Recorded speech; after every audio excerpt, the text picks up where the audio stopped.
गांव के चाउमीन। गांव में चाउमीन का चलन अभी अच्छे से नहीं आया था, लेकिन सुरेश शहर से चाउमीन बनाना सीख कर गांव में ठेला लगाता है। अरे ये केचुआ है क्या भैया? कैसे खाया जाता है? अरे नहीं नहीं, ये चाउमीन है। चाउमीन शहर में खाया जाता है। कितने की दे रहे हो सुरेश? 10 रुपए की प्लेट भरकर। तभी वहां शहर से पढ़ा एक लड़का आता है। जरा एक प्लेट चाउमीन तो देना। सुरेश उसे चाउमीन देता है।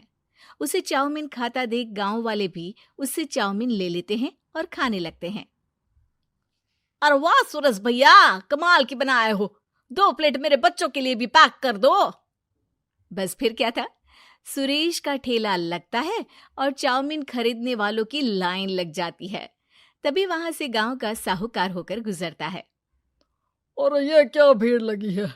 लगता है झगड़ा हो गया है गांव में। चलूं मैं अभी तो मजे ले लूं। अरे कहाँ है, इतनी भीड़ लगी है यहाँ? लड़ाई हो गई है क्या? अरे साहूकार साहब, ना ना ना, कोई लड़ाई ना हुई है। ये तो सुरेश की दुकान है चाउमीन की। हम लोग चाउमीन खाने आए हैं, आप भी खाइए ना। साहूकार चाउमीन खाता है और सुरेश की तरफ देखता है, जो सारे दिन के पैसे गिन रहा होता है। अरे सुरेश, क्या लागत है इस काम की? अरे साहूकार जी, आप अब आए तो ये पूरे 10,000 रुपए ले जाइए, जो पिछले साल शहर जाने से पहले आपसे लिए थे ना। लागत तो क्या कहे, जो आपने दिया था उसी में सीखा भी है और दुकान भी खोल ली। अरे पैसे इतने जल्दी क्या जरूरत थी? कैसे जरूरत नहीं थी साहूकार जी, इतना मोटा ब्याज कहाँ से भरते। साहूकार को अब सुरेश की दुकान को हड़पने की लालच आ जाती है। नाना करते ये सारे दिन में 500 रुपए कमा ही लेता है। अरे गांव में ये ऐसे ही कमाता रहा तो कहीं ब्याज का काम ना शुरू कर दे। अरे भैया, कोई ना कोई जुगाड़ तो करना पड़ेगा। अब साहूकार घर आ जाता है और अपनी बीवी को सारी बात बताता है। हाँ जी, ये तो मैंने भी सुना है कि सुरेश के हाथ की चाउमीन नहीं खाई तो कुछ नहीं खाया। अरे हाँ हाँ, सही ही कहते हैं। मैं भी खा कर ही आ रहा हूँ। अरे भाग्यवान है, कितना अच्छा हो ना अगर वो पैसा हम लोगों को मिल जाए। क्यों? हैं? हाँ, वो तो है, लेकिन कैसे? हम लोगों को तो चाउमीन बनाना आता ही नहीं है।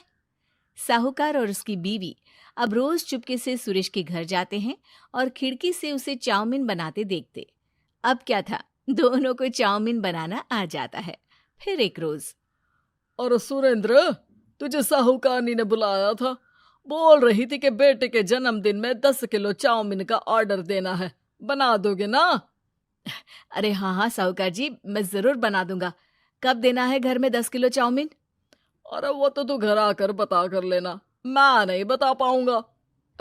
ठीक है, शाम को काम निपटा कर आ जाता हूँ। सुरेश साहूकार के घर जाता है, लेकिन वहां मियाँ बीवी मिलकर उसे बंधक बना लेते हैं। अरे मुझे क्यों बांध रखा है? मुझे छोड़ दो। आज से तेरा ठेला मैं लगाऊंगा और बहुत सारे पैसे कमाऊंगा। साहूकार एक आदमी को सुरेश की निगरानी में लगा देता है और वहां से चला जाता है। अगले दिन, अरे साहूकार जी, आप कब से चाउमीन बेचने लगे और अपना ये सुरेश कहाँ गया? और वो तो शहर गया है। उसका कोई काम निकल आया था। बोल रहा था कि जब तक वो ना आए तब तक मैं ही उसके ठेले का काम कर दूं। पैसे भी तो बहुत उधार ले रखे थे उसने। लगता है कर्जा भरने के डर से भाग गया है। अरे पर वो तो बोल रहा था कि उसने सारा कर्जा उतार दिया है, और वो क्यों भागेगा? इतना तो कमा रहा था। अरे मुझे क्या पता। अरे चाउमीन खाना है तो बोलो, नहीं तो भागो यहाँ से।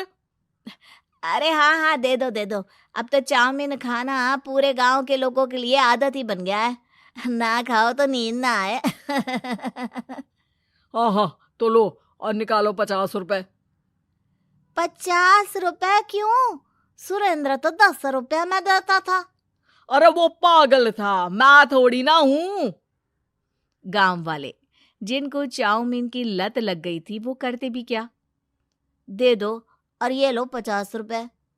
लेकिन फिर साहूकार उन लोगों को प्लेट में थोड़ी सी चाउमीन रख देता है। अरे ये क्या, पैसे 5 गुना ज्यादा और चाउमीन बस इतनी सी।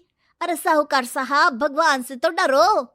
बस फिर क्या था, साहूकार की मन मर्जी चलने लग जाती है और गांव वाले करते भी क्या। एक रोज मुझे तो लगता है कि सुरेश को साहूकार ने मार डाला होगा, क्योंकि उसका काम इतना अच्छा चल रहा था, फिर वो क्यों जाता, और वो भी साहूकार के हवाले दुकान करके। ना बाबा ना। अगले रोज भाग्यवान, देखो तो जरा, इस सुरेश भी ना कितना पागल था। जिस काम से वो ज्यादा पैसे बना सकता था, उससे इतने कम पैसे छाप रहा था। 50 रुपए प्लेट में भी गांव वाले खूब खा रहे हैं चाउमीन। हाँ जी, और जितने में वो लोगों को 10 प्लेट खिलाता था भर भर कर हम लोग उतने में 20 प्लेट बना रहे हैं। क्यों जी? वहीं सुरेश रोज भगवान से मांगता कि बस एक बार वो किसी तरह वहां से निकलने में कामयाब हो जाए, लेकिन उसकी हर कोशिश नाकामयाब होती। फिर एक दिन, अरे भाग्यवान, ऐसा कुछ करो कि चाउमीन बनाने का खर्चा आधा हो जाए, जिससे हम लोगों को और मुनाफा हो। ना जी, मुझे तो कोई तरकीब ना सूझ रही। अरे सुनो, एक काम करते हैं, चाउमीन बनाने में जो सब्जी लगती है वो मंडी में लेने तुम देर रात चली जाना। तब तक वो सारी सड़ी गली सब्जी जो दुकानदार वहीं फेंक जाते हैं, वो उठा कर ले आना फ्री में। अरे वाह जी वाह, आप तो बहुत समझदार हैं जी। बीवी वैसा ही करती है, लेकिन अब लोग चाउमीन खाते तो मुंह बनाकर। फिर एक बार, अरे राम राम राम, ये पेट में दर्द काहे हो रहा है? आई, आई, आई, आई, आई। हाय रे हाय, मेरा भी पेट दर्द के मारे फटा जा रहा है। सभी को शक हो जाता है कि उन लोगों को चाउमीन खाने से ही ये बीमारी हो गई है। वहीं दूसरी तरफ जो आदमी सुरेश की निगरानी कर रहा था, वो सो रहा होता है और मौका देखकर सुरेश वहां से भाग जाता है। सुरेश गांव वालों के पास जाकर उन्हें सब कुछ बता देता है। बस अब क्या था, साहूकार के घर पुलिस पहुंच जाती है। चलो, तुमने गांव के लोगों को खराब सब्जी वाली चाउमीन खिलाकर बीमार किया और सुरेश को बंधक बनाया। तुम्हें इसीलिए हम गिरफ्तार कर रहे हैं। साहूकार को पुलिस ले जाती है और फिर अगले दिन से सुरेश का ठेला गांव के बाजार में लग जाता है, जहां अब पहले से